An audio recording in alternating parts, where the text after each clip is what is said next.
अरे सुनो सुरेश, आज ये सही मौका है। अगर सरपंच को दवा में जहर मिलाकर दे दिया जाए तो उसका सारा धन हमारा हो सकता है। इसमें तुम्हारा क्या राय है? हाँ रमेश, मुझे भी लगता है कि रोज रोज उसके तलवे चाटने से अच्छा है एक दिन कष्ट करके उसको इस दुनिया से ही विदा कर दिया जाए और हम दोनों आपस में सारे धन का बंटवारा कर लिया जाए। मैं तैयार हूँ, बस तुम बताओ कब मारना है उसे। ये काफी साल पहले की सच्ची कहानी है। एक छोटे से गांव रामपुर में गरीब किसान रामचरण रहता था। वो गांव के जाने माने जमींदार ठाकुर बलदेव सिंह के खेत में काम करता था। रामचरण का एक बेटा भी था जो कि पढ़ाई लिखाई में बहुत ही तेज था, लेकिन पैसों के कारण उसे पढ़ाई बीच में ही छोड़ना पड़ा और अब से वो भी अपने पिता के साथ खेतों में काम करना शुरू कर देता है। पिताजी आप कुछ भी कहो, लेकिन मेरा दिल नहीं करता कि ऐसे दूसरों के खेत में मजदूरी करें। मैं ये पढ़ा लिखा हूँ, कोई ना कोई बिजनेस तो कर ही लूंगा। देखो बेटा, किसी भी इंसान का दिल नहीं करता कि वो मजदूरी करे, लेकिन उसकी ऐसी हालत हो जाती है कि वो बेचारा मजबूरन उस काम को करता है। अगर हमारी ऐसी हालात नहीं आती तो क्या मैं तुम्हारा पढ़ाई ऐसे बीच में छोड़वाता? मेरा सपना था कि तुम पढ़ लिख कर एक अच्छा इंसान बनो ताकि इस भोले भाले गांव वालों की मदद कर सको, लेकिन शायद वो मेरा सपना अधूरा रह जाएगा। इतना कहकर दोनों लोग खेत की जुताई करने लगते हैं। गरीबी एक ऐसी बीमारी है जो काबिल इंसान को भी अपने आगे झुका कर रख देती है, लेकिन दीपक एक ऐसा लड़का था जो अपनी गरीबी को मिटाना चाहता था, लेकिन बेचारा अपनी हालात के आगे मजबूर था। समय बीत जाती है और दुर्भाग्य देखो, रामचरण की मृत्यु हो जाती है। दीपक पहले ही गरीबी से लड़ रहा था, लेकिन अब उस पर एक और नया संकट आ चुका था। समय बीत जाती है और दुर्भाग्य देखो, रामचरण की मृत्यु हो जाती है। दीपक पहले ही गरीबी से लड़ रहा था, लेकिन अब उस पर एक और नया संकट आ चुका था। वाह भगवान वाह, क्या आपकी लीला है। एक मुसीबत हटी नहीं कि दूसरा मुसीबत सर पर लाद दी। पिताजी आप मुझे छोड़कर चले गए, अब मैं अकेला क्या करूंगा पिताजी। और अब दीपक के पास कोई पैसा और कोई राशन नहीं बचा था। उसकी मजबूरी थी कि पेट पालने के लिए खेतों में काम करना, लेकिन दीपक तेज था। वो कुछ नया करने का सोचता है। अब घर में कुछ भी खाने को नहीं बचा है। अगर पिताजी के कहे अनुसार खेती किया तो कभी ग्रोथ नहीं होगी, क्योंकि बचपन से पिताजी खेती ही किए हैं, लेकिन आज तक उन्होंने एक घर भी नहीं बनाया। आखिर मैं क्या बिजनेस करूं जिसमें लोग इंटरेस्ट हो और धंधा अच्छा चले।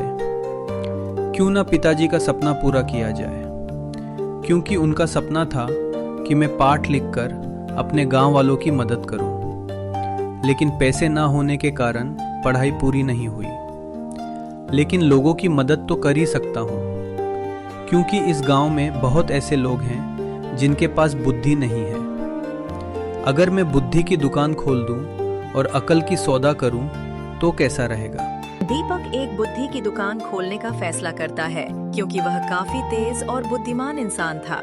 कुछ ही दिनों में दीपक एक दुकान खोल लेता है, जिसके ऊपर बड़े अक्षरों में लिखवाता है, अक्ल की सौदा। आओ आओ भाई, अकल ले लो। अकल छोटे बड़े सभी के काम आएंगे। आइए नई बाजार में नई दुकान। दीपक को अक्ल का सौदा करते देख लोग उसकी मजाक उड़ाने लगे। अरे गोपी देखो देखो, अक्ल का सौदा हो रहा है। अरे वाह रे दीपक वाह, क्या बुद्धू बनाने का एक नया धंधा खोल लिया। पिताजी का मरे साल भी नहीं लगा और तुम अपना नाटक शुरू कर दिए। भला अक्ल भी बेचने का चीज है, और कौन लेगा तुम्हारा अक्ल, क्यों गोपी?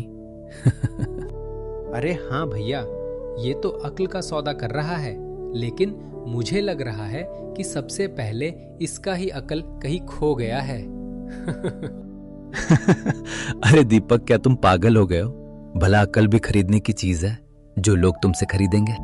अरे चलो भैया, हम लोग तो बेवकूफ हैं, हमारे पास अक्ल कहाँ। हमारे माता पिता हमें अक्ल दिए ही कहाँ। हम लोग तो पागल हैं। अरे सुनो दीपक, थोड़ा हमें भी बुद्धि दे दो, हम सब पागल हैं। दीपक बेचारा कुछ नहीं बोलता है। उसको लग रहा था कि शायद उसने ये कदम उठाकर कोई गलती कर दिया है, लेकिन फिर वो सोचता है, नहीं, मैंने कोई गलती नहीं की। कोई काम शुरुआत में थोड़ा समस्या खड़ी करता ही है। मैं कुछ दिन देखता हूँ, अगर ग्रोथ मिली तो ठीक, नहीं तो आगे देखा जाएगा। इतना दीपक कहकर फिर से आवाजें लगाने लगता है। आओ भाई, अकल का सौदा करो। अपने धंधा में कहाँ नुकसान हो रहा है पता करो। कम पैसों में अपना जीवन सुधारो। आओ भाई आओ, बुद्धि की दुकान आपके लिए ही बना है। धीरे धीरे उसकी दुकान पूरे गांव में फैल गई। लोग बातें बनाने लगे। अरे भाई, तुम्हें पता भी है दीपक एक दुकान खोली है जिसके बोर्ड पर साफ लिखा है अक्ल का सौदा। मुझे तो बहुत अजीब लग रहा है। भला अक्ल भी कोई चीज है जो वो सौदा कर रहा है? हाँ भाई, तुम ठीक कह रहे हो। मुझे भी कुछ ऐसा ही लग रहा है। ऐसा वो क्या हमें दिमाग देने वाला है जो हमारे पास नहीं है? मुझे लगता है यह पैसा कमाने का एक ढोंग है और हम जैसे भोले भाले गांव वालों को बेवकूफ बनाने का एक नया तरीका। ऐसे ही कुछ दिन बीत जाती है, लेकिन दीपक के दुकान पर इक्का दुक्का लोग ही आते हैं और वह भी उसका मजाक उड़ाने के उद्देश्य से। दीपक काफी परेशान होता है, लेकिन उम्मीद की एक चिंगारी उसके दिल में हमेशा जल रही थी। हे भगवान, ये आपकी कैसी लीला है। आज पूरे 1 हफ्ता हो चुका है और इस 1 हफ्ते में केवल और केवल 15 रुपया का ही धंधा हुआ है। लेकिन कोई बात नहीं, आज नहीं तो कल इस गांव वालों को मालूम जरूर पड़ेगा कि मेरा बुद्धि कितना जरूरी है इनके लिए। उसी गांव में एक बहुत ही कंजूस और मक्खी चूस शास्त्री जी अपनी मूर्ख पत्नी के साथ रहता था। शास्त्री जी पैसों वाला तो था, लेकिन 1 नंबर के कंजूस था। अजी, क्यों ना आप दान दक्षिणा मांगना छोड़कर बुद्धि की खेती करते हैं? दान दक्षिणा में क्या रखा है? देख नहीं रहे, आए दिन लोग समस्या से ही परेशान हैं। और अगर हम लोग अक्ल की खेती करेंगे तो लोग हमारे पास अक्ल खरीदने आएंगे, क्योंकि हम लोग पंडित हैं और इसी का फायदा उठाकर लोगों को बेवकूफ बनाएंगे और ढेर सारे पैसे ऐंठेंगे। अरे चुप करो निर्मला, भला कौन अकल खरीदेगा? क्या लोग बेवकूफ हैं जो हमारा राय विचार लेने आएंगे? आइंदा मुझसे अलबल बातें की तो देख लेना, बहुत बुरा होगा। मैं चलता हूँ दक्षिणा मांगने, तब तक तुम घर संभालो। आई बड़ी अकल की खेती करने। इतना कहकर शास्त्री जी दक्षिणा मांगने चला जाता है। तभी निर्मला को कुछ याद आता है। हाय राम, घर में सब्जी रात से ही खत्म है। अगर समय पर खाना नहीं बनाई तो शास्त्री जी मुझे फिर से डांट लगाएंगे। एक काम करती हूँ, जब तक शास्त्री जी दक्षिणा मांगने गए हैं तब तक मैं बाजार से कुछ सब्जी खरीद लाती हूँ।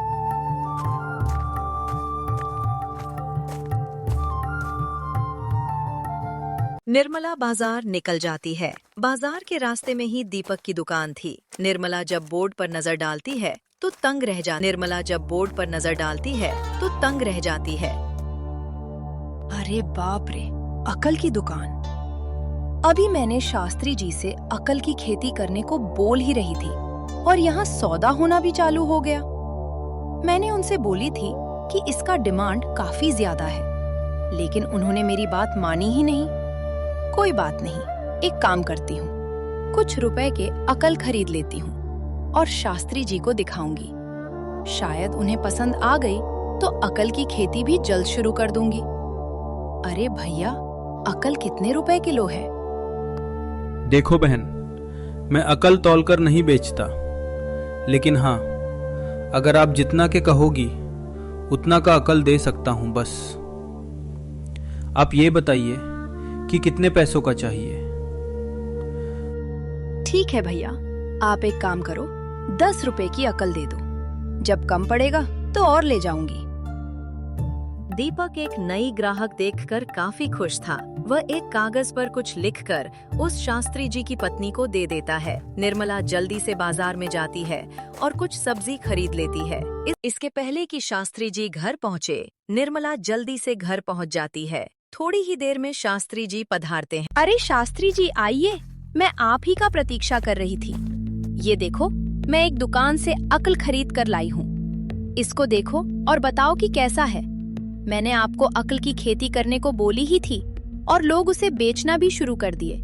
अब तो आपको पता चल ही गया कि मार्केट में इसका कितना डिमांड है। शास्त्री जी अपनी पत्नी की बात से अचंभव होता है कि भला अक्ल भी खरीदने की चीज है, लेकिन फिर जैसे ही वह कागज के पन्नों पर अपनी नजर डालता है तो बहुत ही गुस्सा होता है, क्योंकि उस पर लिखा था, जब दो व्यक्ति आपस में झगड़ा कर रहे हों तो खड़ा होकर देखना नहीं चाहिए, बल्कि उनका झगड़ा सुलझाना चाहिए, क्योंकि यही मनुष्य की पहचान है। अरे निर्मला, ये बात कौन नहीं जानता कि झगड़ा खड़ा होकर देखना नहीं चाहिए, उसको छुड़ाना चाहिए। लेकिन तुम मूर्ख की मूर्ख ही रहोगी। फालतू में तुम मेरा 10 रुपए बर्बाद कर दी। शास्त्री जी बहुत ही गुस्सा होता है और गुस्से में फिर से वह कागज के टुकड़े को लेकर बाजार निकल जाता है।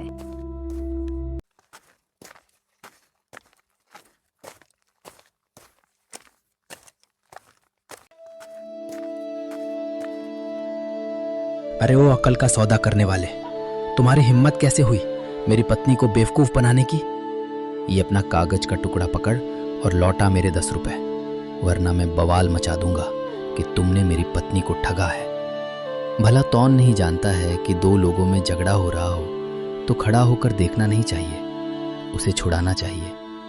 और ये बुद्धि तुमने मेरी पत्नी को देकर पैसे ठगे हैं। अरे शास्त्री जी, ये आप कैसी बातें कर रहे हैं? भला 10 रुपए के लिए कोई ऐसा करता है क्या?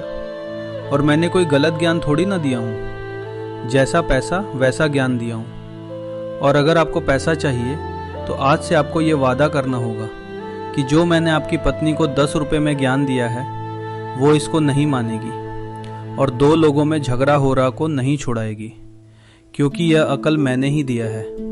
इसलिए आपको एक पेपर पर लिखकर देना होगा। बोलिए। धीरे धीरे लोग वहाँ जुट जाते हैं और दीपक की बात से सभी लोग सहमत होते हैं।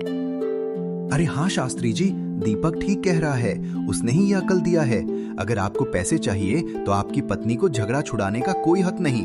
अगर आपकी पत्नी ने झगड़ा छुड़ाने की कोशिश की तो दीपक के साथ नाइंसाफी होगा और आपका फायदा होगा, क्योंकि पैसे भी आप लेंगे और साथ में बुद्धि भी। नहीं नहीं, ऐसा नहीं होगा। अब आप फैसला कीजिए कि पैसा चाहिए या बुद्धि। सभी गांव के लोग दीपक के साथ हो जाते हैं और कंजूस शास्त्री जी को मजबूरन एक फैसला लेना पड़ता है। देखो गांव वालों, ये आप लोग ठीक नहीं कर रहे, लेकिन कोई बात नहीं। इस गांव में ऐसा कोई नहीं जो मेरा पैसा बचाए। ठीक है दीपक, मैं लिखकर तो नहीं दूंगा, लेकिन हाँ, ये वादा करता हूं कि मेरी पत्नी कभी दो लोगों को झगड़ते हुए देखेगी तो उसे नहीं छुड़ाएगी। चलो अब लाओ मेरे पैसे। बड़े आए ज्ञान देने वाले। सुन लो गांव वालों, शास्त्री जी आप सभी के सामने वादा किए हैं। अगर यह वादा से मुकरे तो आपको मेरा साथ देना होगा। सारे लोग दीपक के बातों में हामी भरते हैं और दीपक शास्त्री जी को 10 रुपए दे देता है। अगर दीपक मेरे पैसे न देता तो आज मैं भी अपना दूसरा रूप दिखाई देता। भला ऐसा हो सकता है कि मेरा पैसा कोई बचा सके। ऐसे ही मेरा नाम मक्खी चूस शास्त्री नहीं पड़ा। शास्त्री घर पहुंच जाता है। अरे सुनो निर्मला, देखो मैंने अपना पैसा मांग लाया। और हाँ, आज से तुम बाजार नहीं जाओगी। तुम मूर्ख तो हो ही, और इसी मूर्खता के कारण मेरे सारे पैसे पानी की तरह बहा दोगी। इसलिए आज से तुम घर ही रहोगी। और हाँ, अगर मान लो कभी घर से बाहर निकलोगी तो मेरी एक बात को गांठ बांध लो, कभी दो। व्यक्ति में झगड़ा होते देखी तो रुकना मत, चुपचाप घर लौट आना, नहीं तो बहुत बड़ी मुसीबत में फंस जाओगी। समय बीत जाती है और एक दिन एक ठेले वाले के पास एक ग्राहक आता है। अरे भैया, मुझे 1 किलो टमाटर दे दो, और हाँ, थोड़ा सस्ता दाम लगाना। तभी वहाँ एक और ग्राहक आ जाता है और ठेले वाले से कहने लगता है, अरे ओ ठेले वाले, मुझे जल्दी से 1 किलो टमाटर दे दे, क्योंकि मेरे बाजू में जो खड़ा है मैं इसकी शक्ल देखना नहीं चाहता, इसलिए थोड़ा जल्दी कर। अरे किसको सुना रहा है रे? तुम्हें दिखाई नहीं देता? पहले मैंने टमाटर का ऑर्डर दिया है, इसलिए तुमसे पहले मुझे मिलेगा। सुनो भैया, पहले मुझे दो। देखो भाई लोग, आपस में झगड़ा मत करो। मेरे पास 1 किलो ही टमाटर बचा है, अब मैं किसको दूं? लो 50 रुपए, और पहले मुझे दो, क्योंकि इससे पहले मैंने पैसा दिया है। पैसा देने से क्या होगा? तुमसे पहले मैं आया हूँ और मैं ही टमाटर लूंगा। तुम ऐसे नहीं मानोगे, आज सारे दिन का दुश्मनी निकाल ही लेता हूँ। दोनों लोग ठेले के पास लड़ने लगते हैं। ठेले वाला बेचारा डर के मारे वहाँ से भाग जाता है। तभी वहाँ शास्त्री जी की पत्नी निर्मला आ जाती है। शास्त्री जी ने उसे मना किया था कि झगड़ा होते नहीं देखना, लेकिन निर्मला मूर्ख थी। वो खड़े होकर मजे से झगड़ा का आनंद लेने लगती है। अरे ओ शास्त्राइन, आप इस झगड़ा के गवाह हैं। कैसे ये बीच में आकर मुझसे बहस कर रहा था, और देखो कितनी बुरी तरीके से मारा भी है। इसलिए मैं जब सरपंच जी से शिकायत करूंगा, आपको मेरा साथ देना होगा, वरना आपको पता है मैं क्या करूंगा। नहीं शास्त्राइन, आपको इसका साथ नहीं बल्कि मेरा साथ देना होगा, क्योंकि गलती इसने किया है। इसी ने बीच में आकर टमाटर खरीदने की बात कर रहा था, जबकि मैं इससे पहले टमाटर का ऑर्डर दिया था। इसलिए आपको मेरा साथ देना है। समझ लीजिए कि ये मेरा हुक्म है, वरना ये बात अब गांव के सरपंच के पास चला जाता है। सरपंच शास्त्री जी के घर 2 लोगों को भेजता है। सुनिए शास्त्री जी, आपकी पत्नी झगड़ा होते देखी है, और अब इस झगड़े का गवाह वो बन चुकी है। इसलिए सरपंच जी का ये आदेश है कि पंचायत भवन में कल सुबह 9 बजे हाजिर होने का। समय से पहुंच जाइएगा, वरना सरपंच जी गुस्सा हो जाएंगे। पंचायत के फैसलों से शास्त्री जी पूरा डर जाता है। वो अपनी पत्नी को सारी बात बता देता है, लेकिन अब वो कर भी क्या सकता है। बेचारा मजबूरन दीपक से ही सलाह लेना ठीक समझता है। शास्त्री जी दीपक को सारी बात बता देता है। दीपक बहुत खुश था, क्योंकि आखिर शास्त्री जी को उसकी जरूरत पर ही गई। ठीक है शास्त्री जी, मैं इसका उपाय बता तो दूंगा, लेकिन हाँ, इसके बदले पूरे 100 रुपए लूंगा। ठीक है दीपक, मुझे ये सौदा मंजूर है। बस तुम मेरी पत्नी को इस जाल से बचा लो। ये लो, तुम अपने 100 रुपए और इससे बचने का एक सही उपाय बताओ। देखिए शास्त्राइन, जब कल आप पंचायत भवन में जाएंगे तो सरपंच जी आपसे कुछ भी पूछे, आप उनका जवाब ऐसे देना जैसे मानो कोई पागल दे रहा हो। कुछ भी अनाप शनाप जवाब दे देना, फिर वो आपको पागल समझकर छोड़ देंगे। फिर आप सही सलामत घर चले आएंगे और कोई शिकायत भी नहीं होगी। ठीक है दीपक, मैं वैसा ही करूंगी जैसा तुमने बताया है। अगली सुबह होते ही निर्मला को पंचायत भवन में बुलाया जाता है। वहाँ पर दोनों लोग मौजूद होते हैं जो उस दिन झगड़ा किए थे। देखिए शास्त्री जी की पत्नी, मैं आपको यहाँ बुलाना तो नहीं चाहता था, लेकिन मैं एक सरपंच हूँ और समाज की सेवा करना मेरा धर्म है। इसलिए आप साफ साफ ये बताइए कि उस दिन आपने क्या देखा। इन दोनों में से किनकी गलती थी जिसके कारण झगड़ा हुआ? ये कैसे सवाल कर रहे हैं सरपंच जी? अगर आपको पता नहीं कि किनकी गलती थी, तो आप इनमें एक बार और झगड़ा करा दीजिए, फिर आपको मालूम चल जाएगा कि किनकी गलती थी। लेकिन मुझे लगता है कि उस दिन इनकी गलती नहीं थी, शायद वो लाल टमाटर की गलती थी। कैसे बेचारी वहीं ठेले पर पड़ी रही, आज तक उसे कोई ग्राहक नहीं खरीदा। हे भगवान, ये औरत तो पागल लग रही है। ये क्या गवाही देगी? वो तो अच्छा हुआ कि ये औरत इन दोनों में से किसी को दोषी नहीं ठहराई, वरना खामोखा मैं इनको दोषी मान लेता।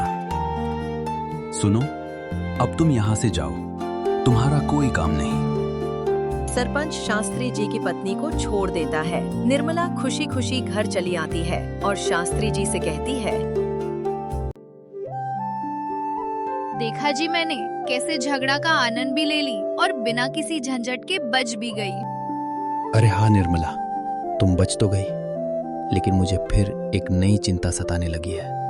अगर किसी दिन सरपंच को ये मालूम पड़ गई कि तुम पागल नहीं बल्कि पागल होने का नाटक की थी, तो सरपंच हमें नहीं छोड़ेगा और झूठ बोलने के जुर्म में कड़ी से कड़ी सजा देगा।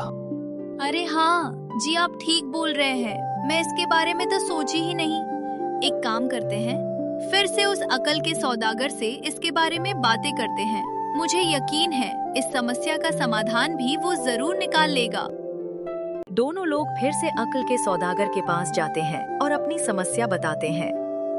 ठीक है शास्त्री जी, इस समस्या का हल भी आपको बता देंगे, लेकिन वो क्या है ना कि मेरा धंधा अभी उतना अच्छा नहीं चल रहा है, इसलिए तरीका अच्छा बताऊंगा तो पैसा भी अच्छा लूंगा। बस ज्यादा नहीं, 200 रुपए लूंगा और इस मुश्किल से आपकी पत्नी को निकाल दूंगा। अब अपनी राय बताइए शास्त्री जी। 200 रुपये का नाम सुनकर शास्त्री जी का कलेजा फट जाता है, क्योंकि वह कंजूसी के मामले में नंबर 1 था। लेकिन बेचारा क्या करे, सरपंच के प्रकोप से बचना जो था उसका दिल तो नहीं कर रहा था, लेकिन अपनी पत्नी के कारण मजबूर था। देख लो निर्मला, आज तुम्हारी वजह से ये दिन देखना पड़ रहा है। आज तक किसी की हिम्मत नहीं हुई कि मुझसे पैसे मांगे, लेकिन तुम्हारी मूर्खता के कारण आज पैसे पानी की तरह बहा रहा हूं। ठीक है, कल वाले ये लो 200 रुपए, और इसका सही उपाय बताओ जिससे आगे कभी परेशानी ना हो। ठीक है शास्त्री जी। सुनिए जजमान, किसी दिन मौका देखकर सरपंच जी को सारी सच्चाई बात बता देना कि आप उनसे झूठ क्यों बोली थी। फिर देखना, आप इस समस्या से जल्द छुटकारा पा लेंगे और कभी कोई समस्या नहीं होगी। चलो निर्मला, और किसी दिन सरपंच को सारी बात बता देना। और हाँ, आज के बाद कोई काम बिना मुझसे पूछे की तो समझ लेना, मुझसे बुरा कोई नहीं होगा। फालतू में पैसा इतना खर्च हो गया। अगले दिन ही शास्त्री जी की पत्नी सरपंच जी के पास जाकर सारी सच्चाई बताने लगती है। देखिए सरपंच जी, अगर उस दिन पागल होने का नाटक ना की होती तो आपका बहुत बड़ा घाटा हो जाता। अगर मान लीजिए मैं दोनों में से किसी एक को दोषी कहती तो आप दंड भी उसी को देते जिसको मैंने दोषी ठहराया, और अगर ऐसा होता तो वो दोषी आदमी आपको कभी वोट नहीं देता, क्योंकि आपने उनको दंड दिया। इसलिए मैं पागल होने का नाटक की। और देखिए, आज दोनों अपने अपने काम कर रहे हैं। शास्त्रायन की बात सुनकर सरपंच अत्यंत प्रसन्न हो जाता है। अरे वाह शास्त्रायन, आज तुमने तो वाकई में मुझे खुश कर दिया। अगर तुमने उस दिन सच बोली होती तो उन दोनों में से एक को सजा भोगनी पड़ती, और उसके बाद सच में मुझे वोट मांगने में दिक्कत होती। लेकिन तुमने दिमाग लगाया और पागल होने का नाटक की। सच में मैं बहुत खुश हूं। जाओ, मैंने तुम्हें माफ किया। शास्त्री जी की पत्नी ने दीपक के बारे में भी सारी बात बता देती है कि उसने जो भी की दीपक के कहने पर की। दीपक ने ही ये अक्ल उससे बेचा है। अरे वाह, ये तो और भी बढ़िया है। अब मैं इस अक्ल के सौदागर से मिलना चाहूंगा और मैं भी अक्ल खरीदना चाहूंगा। उसके अगले दिन ही दीपक को पंचायत भवन में बुलाया जाता है। दीपक काफी डर रहा था, क्योंकि अचानक उसे सरपंच जी क्यों बुलाए हैं, यही सोच रहा था। अरे ओ दीपक, मैंने तुम्हारी काफी चर्चा सुनी है। तुम लोगों से अक्ल का सौदा करते हो और तुम काफी तेज और बुद्धिमान इंसान हो, तो क्या तुम मुझसे भी अक्ल का सौदा करोगे? अरे वाह सरपंच जी, ये बात कहकर आपने मुझे एक संकट से निकाल दिया। मैं यही सोच रहा था कि कहीं मुझसे कोई गलती तो नहीं हो गई। यह मेरा सौभाग्य होगा कि मैं आपके साथ अक्ल का सौदा करूंगा। लेकिन हाँ सरपंच जी, मैं इसके बदले पूरे 10,000 रुपए लूंगा। ठीक है दीपक, ये लो तुम अपने 10,000 रुपए, और मुझे भी अपनी अक्ल दो ताकि मैं भी समाज के लिए कुछ कर सकूं। दीपक पैसे लेकर एक कागज के पन्नों पर कुछ शब्द लिखता है और सरपंच जी को दे देता है।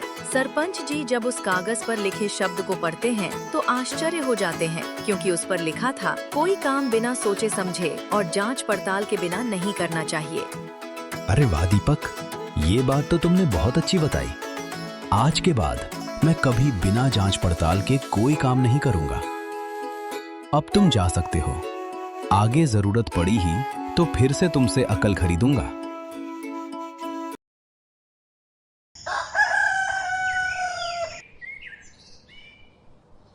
काफी समय बीत जाती है और एक दिन अचानक सरपंच को बहुत जोर की तबीयत खराब हो जाती है। सरपंच अपने पलंग से भी उठ नहीं पाता है। तभी उसके 2 नौकर काफी दिनों से उन्हें मारने का प्लान बना रहे थे। आज मौका देखकर दोनों आपस में बातें करते हैं। अरे सुनो सुरेश, आज ये सही मौका है। अगर सरपंच को दवा में जहर मिलाकर दे दिया जाए तो उसका सारा धन हमारा हो सकता है। इसमें तुम्हारा क्या राय है? हाँ रमेश, मुझे भी लगता है कि रोज रोज उसके तलवे चाटने से अच्छा है एक दिन कष्ट करके उसको इस दुनिया से ही विदा कर दिया जाए और हम दोनों आपस में सारे धन का बंटवारा कर लिया जाए। मैं तैयार हूँ, बस तुम बताओ कब मारना है उसे।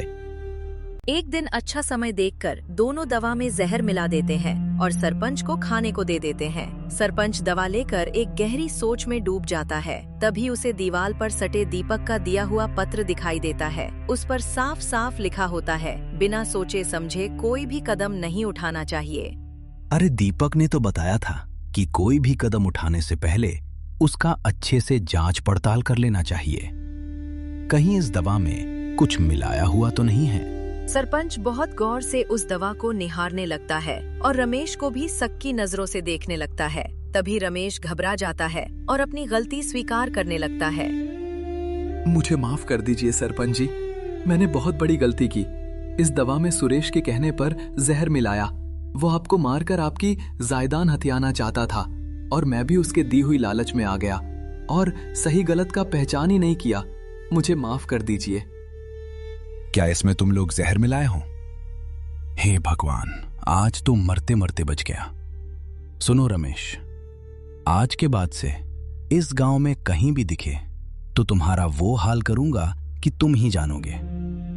तुम्हें जीने का एक मौका देता हूं क्योंकि तुमने अपनी गलती स्वीकार की। बाकी उस सुरेश को तो नहीं छोड़ूंगा। रमेश वहां से दुम दबाकर भाग जाता है। सरपंच सुरेश को बुलाते हैं और उससे कहते हैं, देखो सुरेश, मैं अब बिल्कुल ठीक हो चुका हूं। देखो पूरा फर्स्ट क्लास। लेकिन मुझे पता नहीं क्यों तुम बीमार लग रहे हो। क्योंकि तुम्हारे पास पैसे नहीं है ना, इसलिए मैं चाहता हूं कि ये दवा तुम पी लो, क्योंकि इसे तुम ही ने बनाया है। अगर तुम इसको पियोगे तो तुम अमीर हो जाओगे। ये लो, इसे पी लो।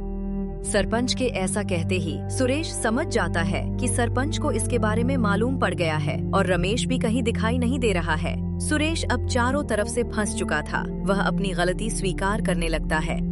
सरपंच जी, मुझे माफ कर दीजिए। पता नहीं क्यों मैं ये भूल चुका था कि आप ही मेरे अन्नदाता हैं और आप ही के साथ गद्दारी कर रहा हूं। लेकिन आप मुझे एक मौका दीजिए। आज के बाद से ऐसा गलती कभी नहीं करूंगा। अरे चुप करो सुरेश, ये गलती नहीं बल्कि पाप है, पाप। और मैं ये जान चुका हूं, तुम आस्तीन के सांप हो और सांप को दूध पिलाने का मतलब है कि अपने ही पैर पर कुल्हाड़ी मारना। इसलिए मैं तुम्हें दोबारा मौका नहीं दूंगा। अरे सुनो रमेश, इस गद्दार को बीच चौराहे पर डंडा से मारो और जब तक इसकी हड्डी पसली एक ना हो जाए तब तक मारते रहो। सरपंच सुरेश को दर्दनाक सजा दे देता है। उसके अगले दिन ही दीपक को बुलाया जाता है और उसकी दी हुई शिक्षा को सम्मान दिया जाता है। दीपक, आज मैं बहुत खुश हूं कि तुम हमारे गांव में हो। आज मैं मरते मरते बचा हूं। अगर तुम अपनी अकल मुझसे ना बेची होती तो शायद मैं आज इस दुनिया में ना होता। अब से तुम मेरे यहाँ खास आदमी बनकर रहोगे और तुम्हारा हर सपना मैं पूरा करूंगा। इस तरह दीपक अपनी बुद्धि के कारण सरपंच का दिल जीत लेता है और उसकी गरीबी एक चुटकी में मिट जाती है।